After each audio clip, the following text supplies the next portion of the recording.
Assalamualaikum warahmatullahi wabarakatuh. Sebelumnya perkenalkan, saya Wildan Sarullah, salah satu mahasiswa Magister Manajemen di Universitas Pancasila. Video ini dibuat dengan tujuan untuk memenuhi kebutuhan tugas ujian tengah semester Gasal tahun akademik 2023-2024 Program Studi Magister Manajemen Universitas Pancasila. Saat ini, bisnis dan organisasi dihadapkan pada lingkungan yang penuh dengan ketidakpastian, kompleksitas, kebingungan, dan ambiguitas. Pernahkah teman-teman di sini merasa kesulitan dalam menentukan atau merencanakan strategi bisnis yang akan dilaksanakan?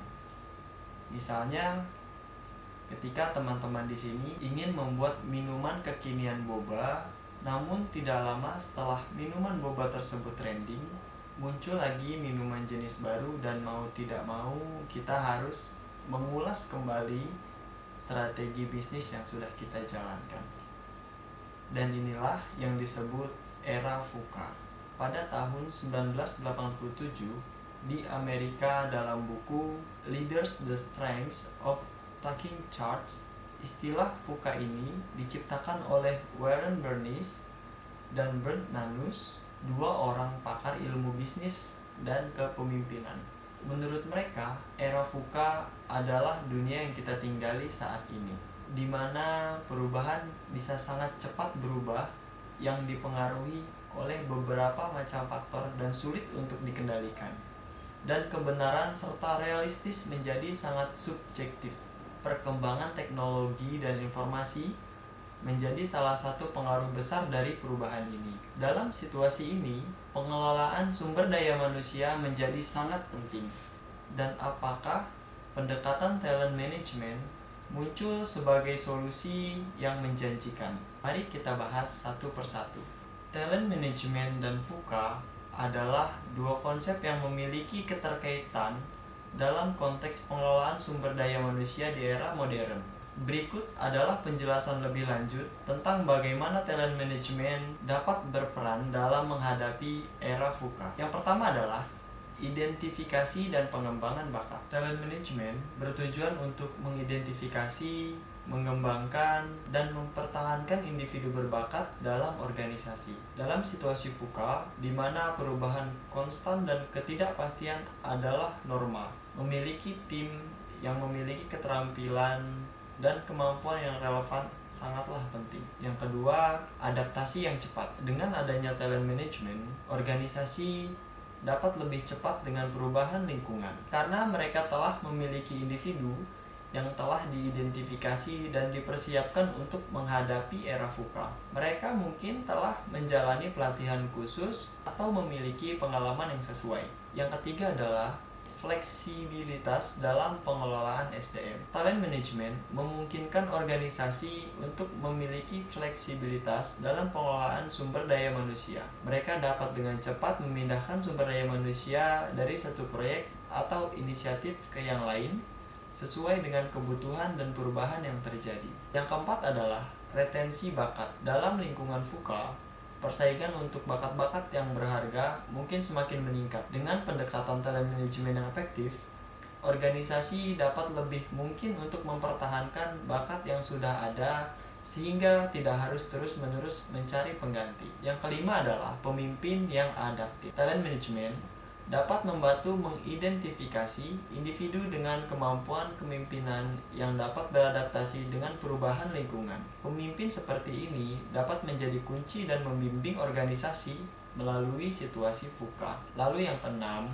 adalah pengambilan keputusan berdasarkan data. Talent management sering melibatkan pengumpulan dan analisis data tentang kinerja dan potensi karyawan. Data ini dapat digunakan untuk pengambilan keputusan yang lebih baik dalam menghadapi perubahan. Dalam keseluruhan, talent management berperan penting dalam membantu organisasi menghadapi tantangan VUCA dengan mengidentifikasi, mengembangkan, dan mempertahankan bakat-bakat yang relevan. Ini memungkinkan organisasi untuk menjadi lebih tangguh dan adaptif di tengah perubahan yang cepat dan lingkungan yang tidak pasti. Ada beberapa strategi talent management untuk menghadapi era VUCA ini. Yang pertama adalah pengidentifikasian bakat. Identifikasi bakat-bakat dalam organisasi dan luar organisasi yang relevan dengan tujuan perusahaan. Yang kedua, pengembangan bakat. Berinvestasi dalam pengembangan karyawan yang berpotensi dan memberikan pelatihan serta pengembangan. Yang ketiga, retensi bakat, yaitu menciptakan lingkungan yang mendukung dan memotivasi bakat agar tetap tinggal dalam organisasi. Sebagai contoh, kebijakan umum Direksi Asuransi Jasindo pada tahun 2011. Perusahaan tersebut adalah perusahaan jasa yang sangat membutuhkan orang-orang yang memiliki keahlian dalam keterampilan untuk menciptakan rasa aman dan percaya terhadap konsumen. Mutu dari sumber daya manusia berkorelasi pada pelayanan yang baik terhadap konsumen, sehingga manajemen sumber daya manusia yang efektif dapat memberikan keunggulan dalam meningkatkan keuntungan perusahaan. Sejak tahun 2006, PT Asuransi Jasindo ikut bergabung dalam sebuah forum Kapital Indonesia untuk meningkatkan kualitas karyawan dalam rangka mencapai kesuksesannya. Fenomena yang telah diuraikan sebelumnya menunjukkan sangat pentingnya manajemen sumber daya manusia bukan sekedar pendukung kegiatan administrasi saja, namun telah berubah menjadi sektor strategik. Karena orang-orang yang ada di dalam sebuah organisasi merupakan aset terbesar yang dimiliki perusahaan selain modal dan teknologi.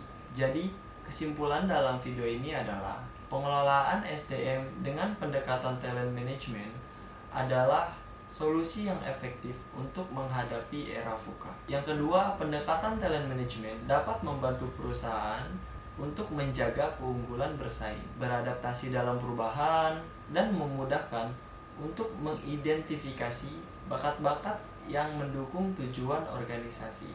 Sebelumnya, terima kasih telah menonton video saya hari ini.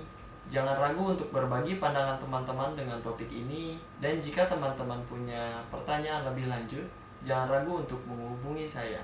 Sampai jumpa dalam video berikutnya. Wassalamualaikum warahmatullahi wabarakatuh.